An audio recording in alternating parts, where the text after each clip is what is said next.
პერსონალის მორიგი აქცია რესპუბლიკური საავადმყოფოს თანამშრომლები ამ წუთებში მორიგ საპროტესტო გამოსვლას მართავენ.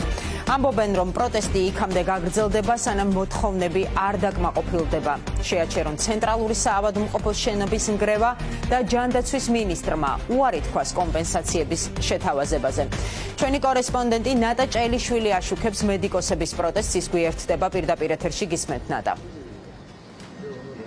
ამ წუთებში იკრიბებიან რესპუბლიკური საავადმყოფოს ექიმები, თავად რესპუბლიკური საავადმყოფოს ეზოში და ეს უკვე მეორე დღეა, რაც პროტესტის ამ ფორმას მიმართეს მედიკოსებმა, როგორც ხედავთ, აქ შეკრებილი არიან ექიმები და ისინი აპროტესტებენ ჯანდაცვის სამინისტროს გადაწყვეტილებას რესპუბლიკური საავადმყოფოს დანგრევასთან დაკავშირებით.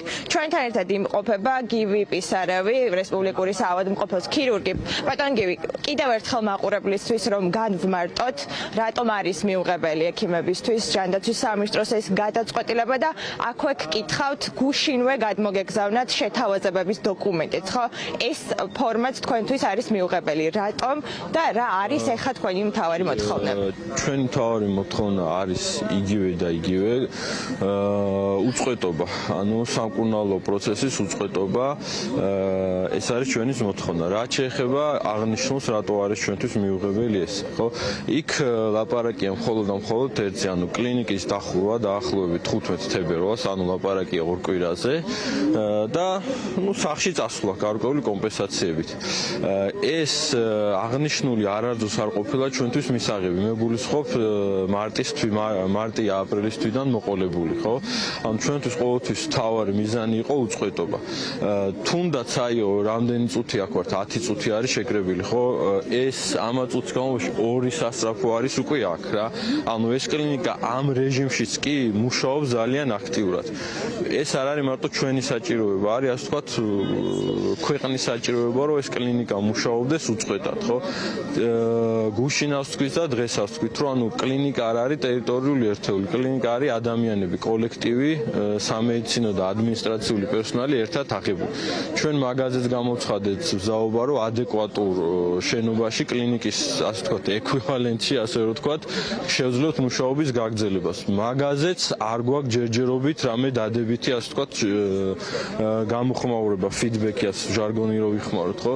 ანუ აქედან გამომდინარე, რახან იქიდან მხრიდან არის ესეთი მხოლოდ კლინიკის დახურვა დაახლოებით 15 თებერვლისთვის და კომპენსაციები, ჩვენი შემდეგი ნაბიჯი არის პროტესტის გაგრძელება ხვალ 15 საათზე ჯანდაცვის სამინისტროსთან, რომ ეს ჩვენი გულისტკივილი გავაგონოთ ხალხს, სხვა ექიმებს, ადამიანებს, ჩვენ პაციენტებს, ჩვენ სტუდენტებს, ვინც გულშემატკივრობს, რომ არ გაჩერდეს რესპუბლიკური საავადმყოფო და ადამიანები უბრალოდ ვიმუშაოთ. მეც არაფერს არ ვიტყოდ. არც თანხა გვინდა, არც ფინანსები, რასაც გამოვიმუშავებთ, შესაბამისი გვჭირდება ჩვენ სივრცე გვინდა, მუშაობა, პაციენტები, სასწავლო პროცესი, მეტი არაფერი არ გვინდა აბსოლუტურად რა.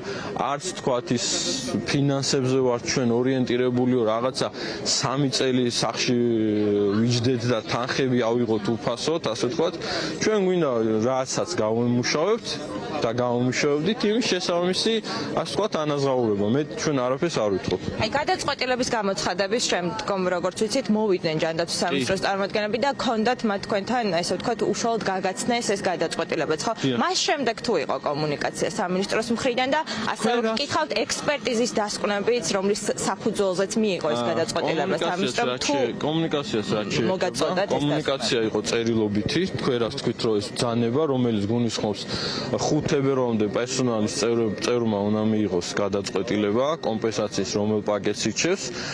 თუ არ მიიღებ გადაწყვეტილებას, ანუ კანონით არის ესეო, როგორც გაგვიცხადესო, 15 თებერვალს მთავრდება ყველაფერი. ანუ მიიღებ გადაწყვეტილებას, თუ არ მიიღებ, ეგ არაფერს ასწრებს. 15 თებერვალს კანონით გათვალისწინებული კომპენსაცია ეკუთვნის თანამშრომლებს, ერთი თვე და რაღაც შეებულება. თუ არა და ის რაც შეეხება, მეორე კითხვა იყო ექსპერტიზის დასკვნები, ეს დასკვნები ჩვენ ამ ერთ წელს განმავლობაში ჩვენთვის ცნობილია. მაგ ექსპერტიზის დასკვნაში, რასაც ვერ უარყოფთ, ლაპარაკი არის, აქცენტი არის ფასადზე. ფასადზე, რომელიც ჩვენ და საუბედუროთ 28 დეკემბერს ქარიან ამინჩი ჩამოვარდა და დაეცა იქვე ახლოს, საბედნიეროდ არავინ არ დაშეუგო. თქვენ ახლა უკნიდან მაგით ხართ შემოსული, რომ იქით ხარეს არის ფასადი ჩამოვარდნილი, რომლის გამაგრების და დემონტაჟის სამუშაოზე ლაპარაკი იყო. ანუ ჩვენ გვეგონა დაახლოებით 1 კვირის წირით დაიწყებოდა ამ შუშების დემონტაჟი, მაშინაც 1 კვირის უკან ესეთი იყო, რომ დემონტაჟის დროს უწყვეტობა არ ჩერდება, ჩვენ მუშაობთ და უცებ ორშაბათს შოკის მომგვრულად აღმოჩნდა, რომ ყველაფერი ესე არ არის როგორც ჩვენ გონია.